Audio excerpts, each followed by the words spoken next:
Hello everyone, मैं हूँ जैनब। आज मैं आप लोगों के साथ शेयर करने जा रही हूँ जामिया मिलिया इस्लामिया के पीएचडी के लिए टिप्स।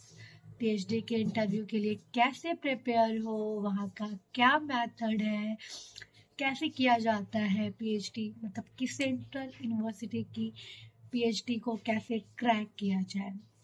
मेरा ये वीडियो बनाने का मकसद सिर्फ ये है कि ताकि वो लोग जो अदर इंस्टीट्यूट से पढ़ के आ रहे हो, जो मेरी तरह एक नॉर्मल इंस्टीट्यूट, नॉर्मल कॉलेज या यूनिवर्सिटी से पढ़ के आए, वो कैसे एक सेंट्रल यूनिवर्सिटी में अप्लाई करें।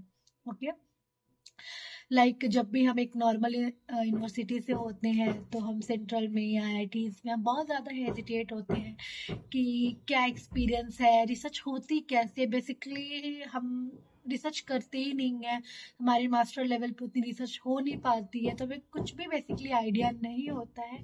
हम मन में डेडिकेशन होती है कि पीएचडी करनी है, बट कैसे करनी है मालूम ही नहीं होता है। और इसलिए जब हम अप्लाई करते हैं तो बहुत ज़्यादा हेजिटेट रहते हैं, बहुत ज़्यादा परेशान रहते हैं कि होगा या नहीं होगा। बट कोई बात नहीं, परेशान मत हो, सबका होता है। अगर आपके अंदर एक ट्रू डेडिकेशन है तो आपका एडमिशन लेने से कोई भी नहीं रोक सकता है। ठीक है, सबसे पहले मैं बताना चाहती हूँ कि मैंने जामिया मिलिया इस्लामिया से साइकोलॉजी के लिए अप्लाई किया था, क्योंकि मैं एक साइकोलॉजी स्कॉलर हूँ और मैंने वहाँ से अपना इंटरव्यू क्लियर किया था। ओके, तो सबसे पहले ही मैं बहुत ही बेसिक से स्टार्ट करती हूँ कि जामिया का क्या फॉर्मेट है, वहाँ पे कैसे सिलेक्शन होता है।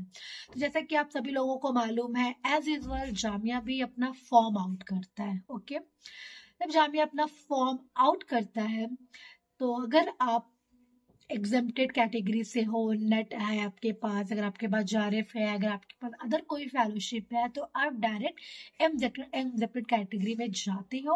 ओके, एंड आपको कोई भी रिटर्न नहीं देना होता है। बट अगर आपके पास ना तो नेट है ना अदर कोई फेलोशिप है, उस टाइम पे आपको इंट्रेंस के लिए बैठना होता है। ओके, एंड हाँ, सीट डिवाइडेड होती है कि हम क्या नाम है, फिर लोगों का क्वेश्चन आता है, यार मेरे पास नेट नहीं है, जारिफ नहीं है, तो क्या मेरा सिलेक्शन हो पाएगा या नहीं।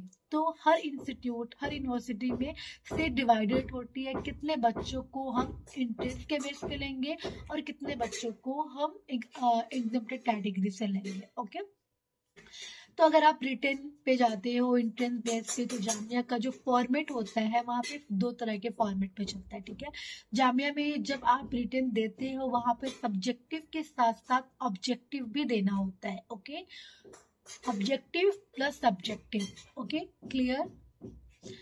जब आप उसको क्लियर करते हो उसके बाद आपका रिजल्ट अनाउंस होता है और उसी टाइम पे कितने लोगों ने क्लियर किया है उनको बुलाया जाता है इंटरव्यू में। तो इंटरव्यू का जब आपकी नोटिस आती है, उसी एक वीक में आपको अपनी फैकल्टी के लिए प्रपोजल सबमिट करना होता है। जब आपके डिपार्टमेंट की लिस्ट आती है, वहाँ पे वो चीज़ मेंशन रहती है कि आपको 10 से 12 प्रपोजल सबमिट करना है इंटरव्यू के लिए। ओके, अगर आप दिल्ली में नहीं हो, अगर आपका कोई जानने वाला है, तो किसी के भी थ्रू आप अपनी फैकल्टी में वो प्रपोजल सबमिट करा सकते हो। ओके, एंड उसके बाद आप इंटरव्यू के दिन आते हो, जिस दिन आपका इंटरव्यू होना होता है। और जब आप इंटरव्यू के लिए अपीयर होते हो सबसे पहले, तो जामिया के इंटरव्यू में जाहिर सी बात है, जामिया मिलिया इस्लामिया का इंटरव्यू है, सेंट्रल यूनिवर्सिटी का डर तो सब में होता है क्योंकि पीएचडी की सीट बहुत कम होती है। ओके, सो माहौल, काफ़ी ज़्यादा लोग आते हैं, काफ़ी तादाद में लोग आते हैं, क्राउड रहता है इंटरव्यू के लिए। एंड तो वन बाय वन हम इंटरव्यू रूम में जाते हैं। और हाँ, एक चीज़ और, क्योंकि जामिया में किसी तरह की कोई पीपीटी नहीं मांगी जाती है, क्योंकि वहाँ की फैकल्टी के पास आपका प्रपोजल ऑलरेडी उनके हैंड में होता है, तो ये बेटर होगा कि आप अपने प्रपोजल की एक कॉपी इंटरव्यू देने के टाइम लेके जाओ। ओके, और अपने उस प्रपोजल से आप अपनी सारी चीज़ों को एक्सप्लेन कर सकते हो। ओके, तो जब आप रूम में एंटर होते हो तो सबसे पहले आपके पास यही क्वेश्चन आता है इंट्रोड्यूस योर सेल्फ। तो हम बहुत ही बेसिक तरीके से अपने आप को आप इंट्रोड्यूस कर सकते हो कि मेरा नाम XYZ है, I am from this institute, मैंने यहाँ से ये पढ़ाई की, वहाँ से वो पढ़ाई की, and today I am here to for my PhD। Okay, and फिर उसके बाद क्या टॉपिक क्या है आपका, उस टॉपिक को आप एक्सप्लेन करो। ओके, तो एज अगर आप साइकोलॉजी से हो तो जामिया में साइकोलॉजी में क्वांटिटेटिव रिसर्च ज़्यादा होती है। ओके, तो अगर आप इंटरव्यू में जाते हो तो आप सबसे पहले अपना टाइटल बताते हो, और हाँ, जामिया में आपको लिटरेचर बहुत ही डिटेल में एक्सप्लेन करना पड़ता है कि आपको बहुत ही डिटेल में एक्सप्लेन करना पड़ता है कि आपका क्या टॉपिक है, आपने क्यों ये चीज डिसाइड की है। जैसे सपोज अगर मैं पढ़ना चाहती हूँ लाइक चाय का इफेक्ट ऑन कॉग्निटिव, तो मुझे ये चीज बहुत ही इस रिसर्च के बेस मुझे बहुत ही अच्छे तरीके से स्ट्रॉन्ग होना पड़ेगा कि प्रीवियस रिसर्च क्या कह रही है, उसके बारे में क्या है। फिर उसके बाद हाँ, जामिया में मेथोलॉजी पे क्वेश्चन बहुत ज़्यादा होता है कि आप डेटा कैसे कलेक्ट करोगे, तो ये आपके लिए बहुत ज़्यादा इंपॉर्टेंट है कि आप वहाँ के टेक्निकल क्वेश्चन को बीट कर पाए। जैसे कि जब मैं वहाँ पे गई हुई थी, एंड हाँ, वो प्रपोजल की स्पेलिंग को भी बहुत ध्यान से देखते हैं कि आपने क्या लिखा है क्या नहीं लिखा है, तो आप उस चीज़ को बड़े अच्छे से चेक कर लेना, कहाँ पे क्या नाम है अल्फ़ाबेट कैसे होना चाहिए, कहाँ की राइटिंग फॉर्मेट कैसी होनी चाहिए, सारी चीज़ों को बहुत डिटेल में लेके जाना, और अपने प्रपोजल को APA फॉर्मेट में ही लिख के लेके जाना, क्योंकि वो सारी चीज़ें वहाँ पे बहुत ज़्यादा चेक होती है। ओके, एंड जैसे कि मैं अपने इंटरव्यू में गई हुई थी और मेरा टॉपिक था कि मैं ऑनलाइन एजुकेशन पे काम करना चाह रही थी। उनका डायरेक्ट क्वेश्चन था कि आप ऑनलाइन एजुकेशन पे काम करना चाह रहे हो तो आपका एक स्पेसिफिक टारगेट क्या है, क्यों आप करना चाह रहे हो। और जैसे मैंने बोला कि मैं नीट एंड जेई को टारगेट करूंगी, तो फिर उनका क्वेश्चन आता है कि आई डोंट थिंक सो ये चीज़ बहुत ही एप्लीकेबल होगी, क्या निकल के आएगा मुझे नहीं समझ में आ रहा है। आप बोल रहे हो कि ऑनलाइन एजुकेशन का हमारे कॉग्निटिव पे बहुत ज़्यादा इफेक्ट पड़ रहा है, बट कहीं ना कहीं ये चीज़ बहुत ज़्यादा इम्प्रूव भी कर रही है। तो लाइक वो आपके क्वेश्चन को बहुत ही ज्यादा फंसाते हैं। ओके, एंड सेकंड क्वेश्चन फिर उन्होंने मुझसे ये पूछा था कि लाइक आप कौन सा मेथड यहाँ पे यूज करोगे। ठीक है, तो आपको मेथड में बहुत ज़्यादा क्लियर होना पड़ेगा कि अगर आप एक्सपेरिमेंटल डिज़ाइन कर रहे हो तो आप उसको डेटा को कंट्रोल कैसे करोगे। ओके, अगर आप क्वासा एक्सपेरिमेंटल कर रहे हो तो वहाँ पे आपका क्या फॉर्मेट होगा, अगर आप सर्वे पे कर रहे हो तो वहाँ पे क्या फॉर्मेट होगा। इट्स मीन आपको मेथोलॉजी में वहाँ पे बहुत ज़्यादा स्ट्रांग होना पड़ेगा, क्योंकि वो बैक टू बैक क्वेश्चन आते हैं वहाँ पे। और समझ लो कि साइकोलॉजी की वहाँ पे बहुत ही ज्यादा लोग हैं, मतलब 10 से 12 फैकल्टी हैं, एवरी फैकल्टी सारे लोग आपसे आके क्वेश्चन करेंगे ही करेंगे।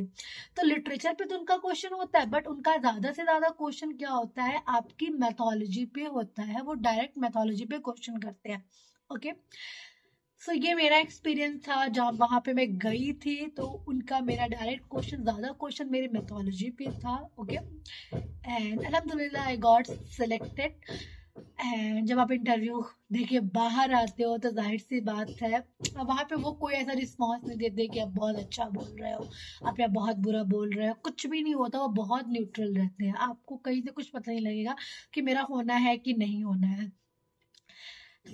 जैसे मैंने भी अपना इंटरव्यू दिया, मैं इंटरव्यू के बाहर आएगी, वो मेरी लाइफ का फर्स्ट इंटरव्यू था एज अ PhD के लिए, जो मैंने अप्लाई किया था।